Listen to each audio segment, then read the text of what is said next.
Hi, this is Steve Gibbs again. This time we're going to take a look at the actual numbers behind the soccer ball's location in space. We drew the graph last time that showed where the soccer ball was.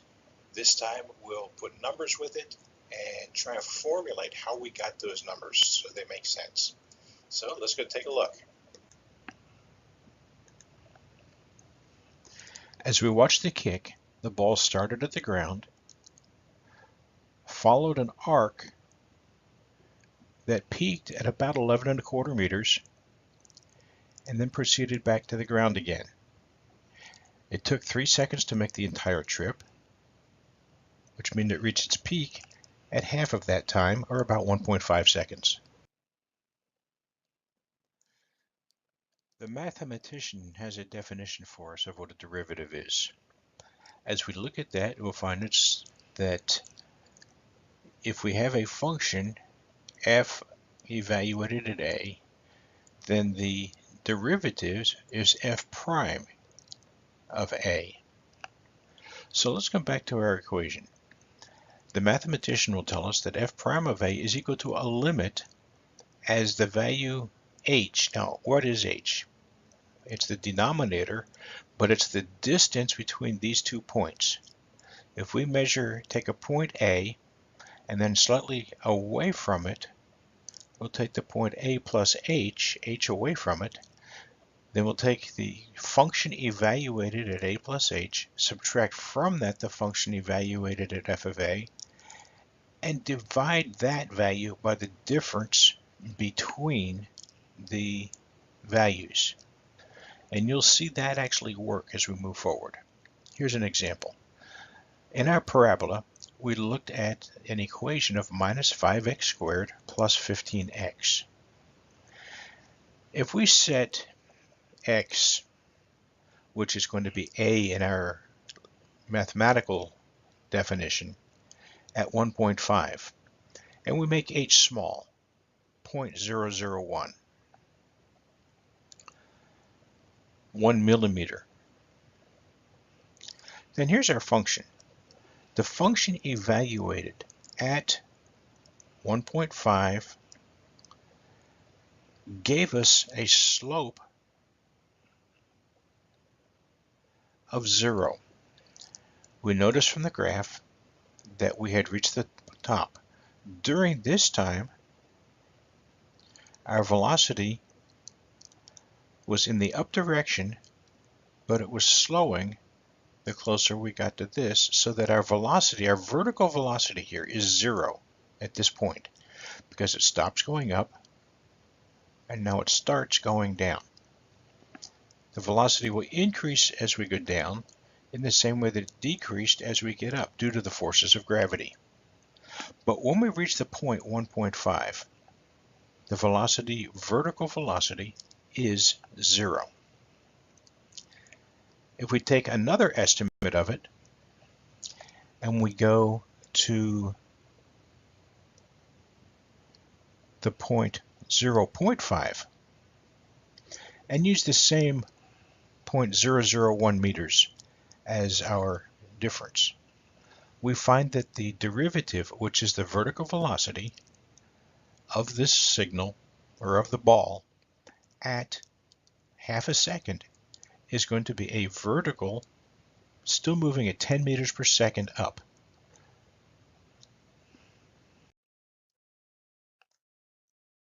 We looked at a technique using mathematical limits. We can also look at an algebraic method for taking a derivative. If we start with a function x to the n, some value to a power, then the equation for the derivative, f prime of x, is n times x to the n minus 1. So the n comes down, and we subtract 1 from the exponent. If we have a constant, we apply the same principle. It still becomes n times kx, and now x is still reduced by 1 to n minus 1. Expanding this further,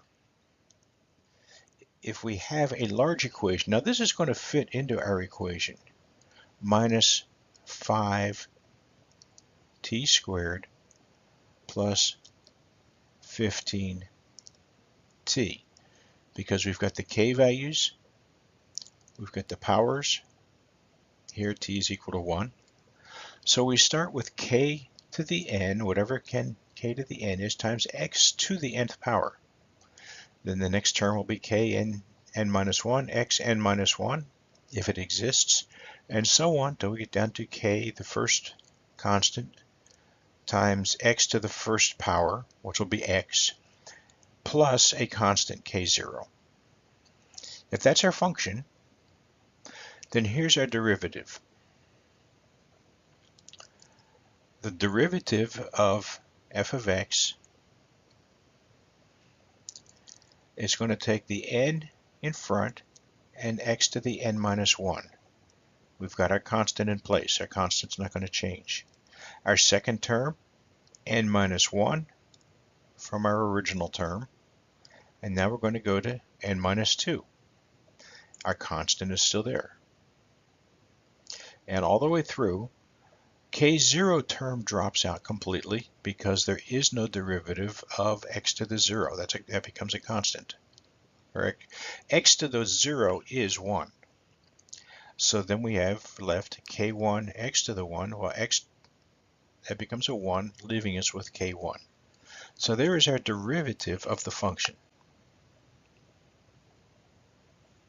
So if we go back to our equation, f of x equal to minus 5x squared plus 15x plus 0, then the first derivative is going to be 2 from the x squared term times the minus 5x, here's our kx.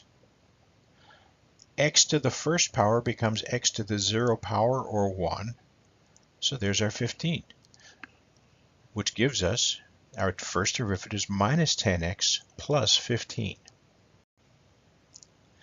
Let's compare the two techniques we looked at, the defined method by mathematicians and the calculated method. If we take the derivative as the limit of h as h goes to 0 of the function evaluated at a plus h minus the function divided at a, all divided by h, and we look at the same thing, our derivative of minus 10x plus 15, so we start with the defined mathematician's technique and the algebraic technique, we'll see that when we evaluate this at a equal to 1.5, that's where the parabola had reached its peak, the ball had stopped going up and was ready to start going down. We measured that just a millimeter later in space, and then we did a calculation of it at that point. So we've got the at exactly 1.5 seconds and 1.5 seconds plus a millisecond later divided by a millisecond, and it calculates to 0. If we evaluate at t equal to 1.5, then the derivative becomes minus 10 times 1.5, x evaluated at 1.5, plus 15 is 0.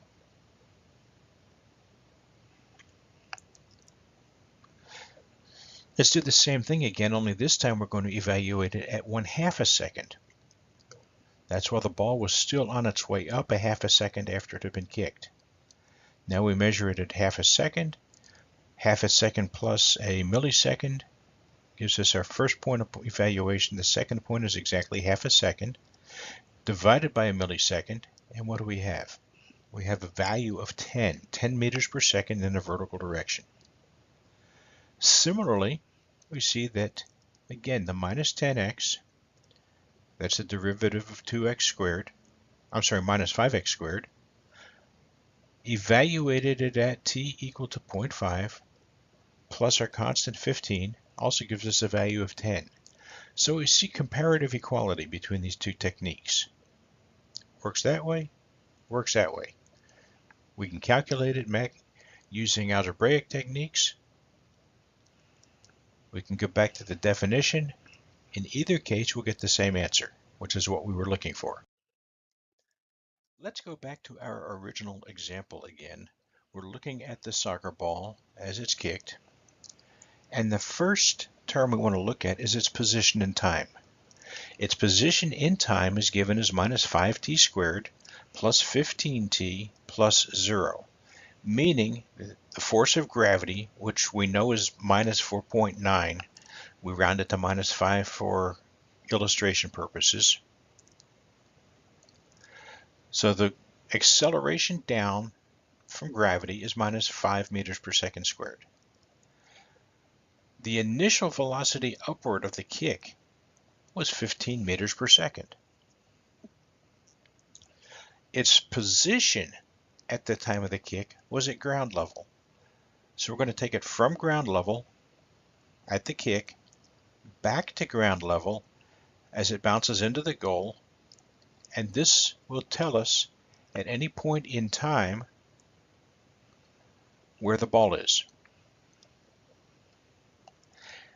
The first derivative, f prime of x, will tell us what its vertical velocity is at any time during the kick. At time equal to 0, we're at 15 meters per second vertical. We're going up at 15 meters per second. As we progress forward in time, it comes down so that at 1.5 seconds, where the ball has reached its peak, our vertical velocity has now reached 0. And instead of going up, it's going to start going down, which will give it a negative velocity, so that when it bounces into the goal, it's going to be going minus 15 meters per second, or 15 meters per second down, again, due to gravity. But notice in all of this, we're going to take the derivative of the first derivative, and that'll be the second derivative. The second derivative is its acceleration. And during this entire time, the acceleration has been constant at minus 5 meters per second squared. But that negative acceleration constantly applied is what dragged our velocity down, and ultimately, at the halfway point, said the ball has to stop going up, and gravity wins and it brings it back down to the ground again. So that at 3 seconds, we're back to ground level. In this second section, we've analyzed two things. We've analyzed how to calculate the first derivative, which gives us the velocity of the ball vertically. We took the second derivative and we looked at the acceleration of the ball due to the force of gravity in this case. Come on back next time and we'll take a look at some other common derivatives that you run across in mathematical, engineering, and science environments. See you in a couple.